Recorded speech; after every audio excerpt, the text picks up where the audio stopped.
Hello friends, आपका एक बार फिर से स्वागत है आपके अपने YouTube चैनल गुरु आर्यभट्ट में।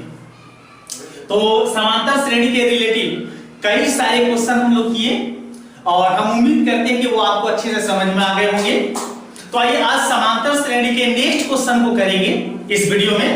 अगर समांतर श्रेणी के पहले सारे जो वीडियो आए थे उनको आप नहीं देख पाए हैं तो प्लेलिस्ट में जाकर उसे देख सकते हैं, और यदि मेरे इस चैनल पर नए हैं तो प्लीज इस चैनल को सब्सक्राइब करें और बेल आइकन दबाना न भूलें।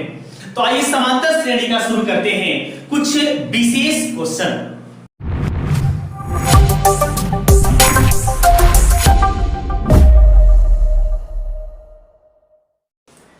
आइए इस वीडियो का फर्स्ट क्वेश्चन आज देखते हैं, और क्वेश्चन है जिसमें दिया गया है, इस क्वेश्चन में हमारे पास वैल्यू दिए गए हैं और दिया गया है क्या, तो an का वैल्यू दिया हुआ है 4, उसके बाद b दिया हुआ है 2,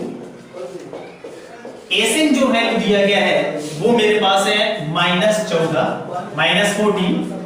तो हमें इस क्वेश्चन में n और a का मान बताना है, n का वैल्यू क्या होगा और a का वैल्यू क्या होगा।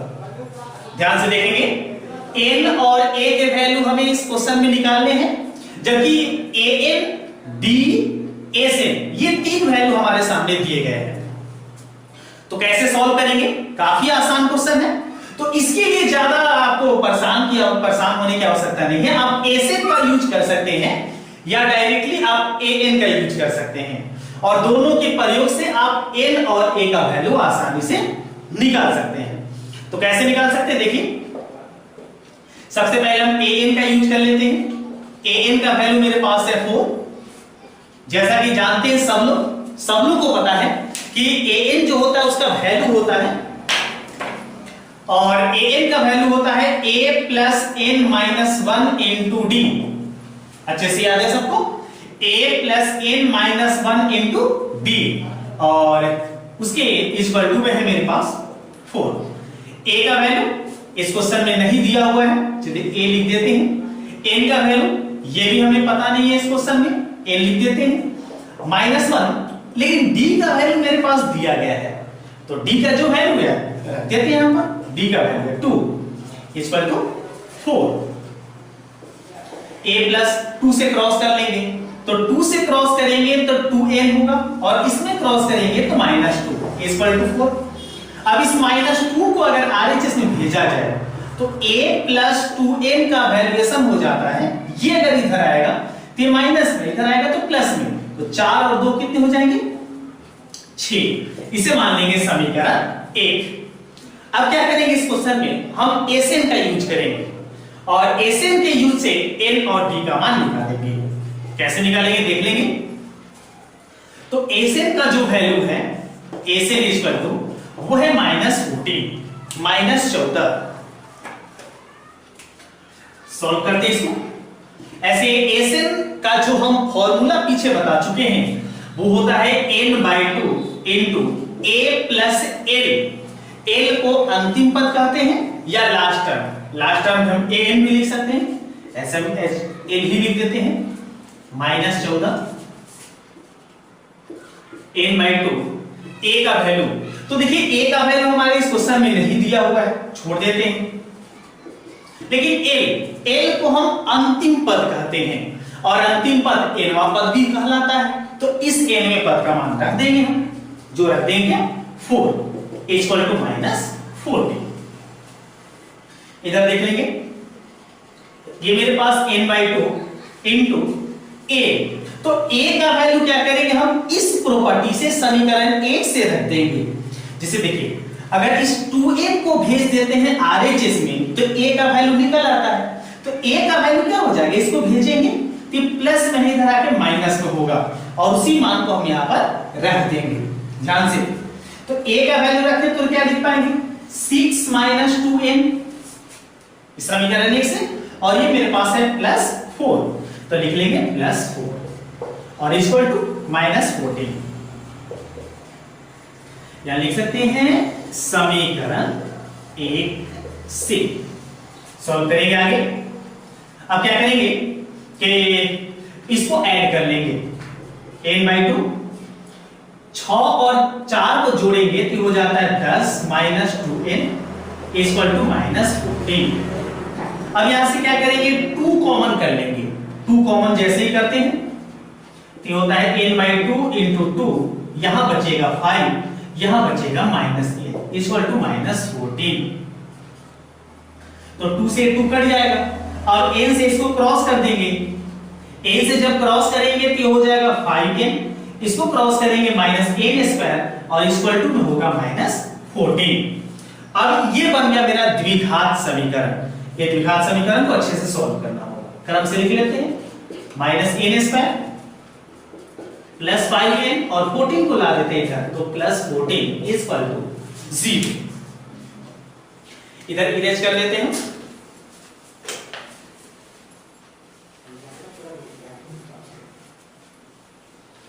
चलिए इसके बाद नेक्स्ट क्या करेंगे, तो नेक्स्ट क्या करेंगे, ये जो मेरे पास समीकरण है ये द्विघात समीकरण जो आ गया है इसको सॉल्व करेंगे। कैसे सॉल्व करेंगे देख लेंगे। तो पहले हम क्या करते हैं कि ये जो माइनस के टर्म है, इस माइनस के टर्म को हम कैंसिलेशन कर लेते हैं। कैंसिलेशन कैसे करेंगे, तो माइनस से दोनों क्रॉस कर लेंगे दोनों पक्षों में, तो ये हो जाएगा n², यहां हो जाएंगे -5n और ये हो जाएगा -14 इक्वल टू 0। सॉल्व कर लेंगे। अब इसे द्विघात कैसे सॉल्व करते हैं, गुना करने पर 14, घटाने पर 5, दो अंक सोचने होंगे। 14 गुना करने पर और घटाने पर कितने आने चाहिए, 5 आने चाहिए। सबको पता है क्या, तो दो अंक सोचेंगे, 7 और 2, तो 7 और 2 के रूप में तोड़ देंगे, 7n + 2n इक्वल टू 0। अब इसमें कॉमन कर लेंगे तो n कॉमन करेंगे, n - 7 बचेगा, +2 कॉमन कर लेंगे तो n - 7 बचेगा इनटू में, तो ये हो गया n - 7 और एक जगह हो गया n + 2 इक्वल टू 0। तो n का वैल्यू अगर यहां से निकालेंगे तो 7 मिलेगा और अगर यहां से निकालेंगे तो मिलेगा -2। अब थोड़ा याद करेंगे कि n जो होता है इसे कहते हैं पदों की संख्या। पदों की संख्या कभी माइनस में नहीं होती है, तो इसलिए -2 जो होगा ये हो जाएगा अमान्य। लेकिन 7 ये तो प्लस में है, क्योंकि माइनस में पदों की संख्या नहीं हो सकती, इसलिए अमान्य हुआ। तो मान्य मेरा क्या हुआ 7। तो n का वैल्यू क्या आ जाएगा 7। n का वैल्यू कितना हो जाएगा, 10 का वैल्यू हो जाएगा 7। चलिए एक वैल्यू तो हम आसानी से निकाल लिए, n का वैल्यू हो गया 7। अब क्या करेंगे कि हम समीकरण 1 का प्रयोग करेंगे। समीकरण 1 से, समीकरण 1 में इस n का मान रख देंगे तो हमें a का मान आसानी से पता चल जाएगा। तो समीकरण 1 याद कीजिए क्या था, तो समीकरण 1 जो था मेरा वो क्या था, तो वो था a + 2n = 6। हमारे पास समीकरण 1 थे a + 2n = 6।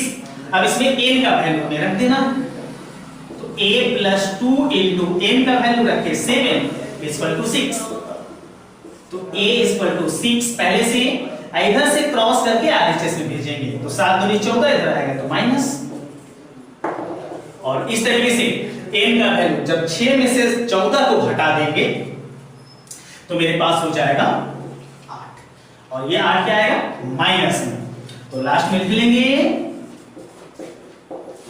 अतः n का वैल्यू मेरे पास हो गया 7 और a का जो वैल्यू हो गया वो हो गया -8, और ये होगा इस क्वेश्चन का आंसर। आई होप आपको समझ में आ रहा होगा। आइए बढ़ेंगे नेक्स्ट क्वेश्चन को, देखते हैं नेक्स्ट क्वेश्चन क्या होता है। नेक्स्ट क्वेश्चन है, तो नेक्स्ट क्वेश्चन लेते हैं आज का सेकेंड क्वेश्चन, जिसमें दिया हुआ है a = 3,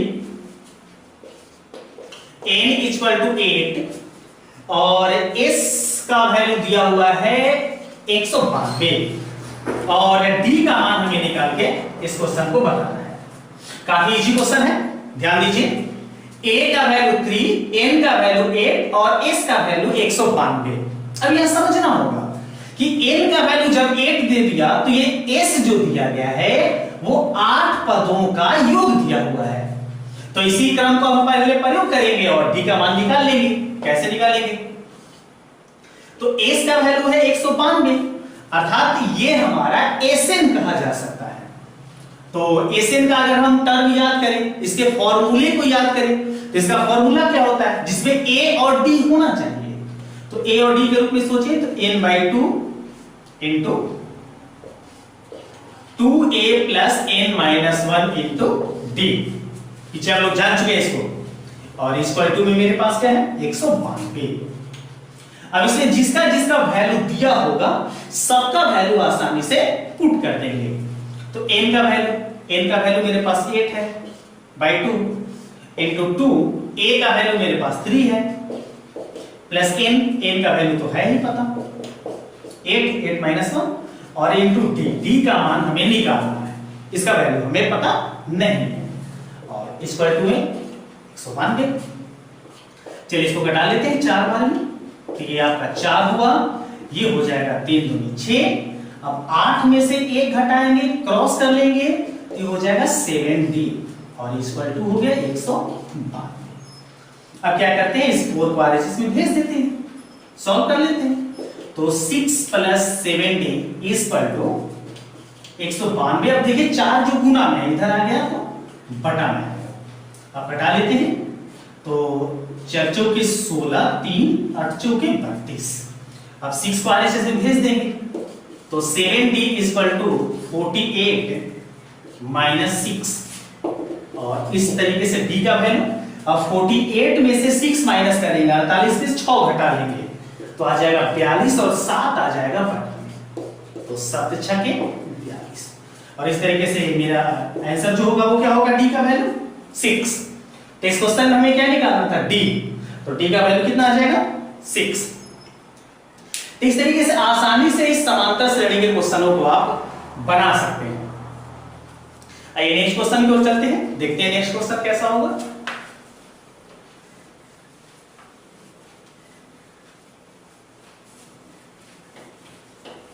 मेरा नेक्स्ट क्वेश्चन है, और नेक्स्ट क्वेश्चन एक लैंग्वेज क्वेश्चन ले रहे हैं आपके सामने। और लैंग्वेज क्वेश्चन हम क्या लेते हैं, देखिए आज का मेरा 3rd क्वेश्चन होगा, और इसमें लेते हैं 636 योग प्राप्त करने के लिए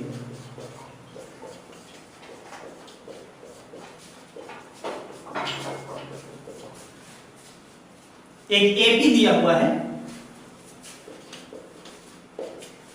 एपी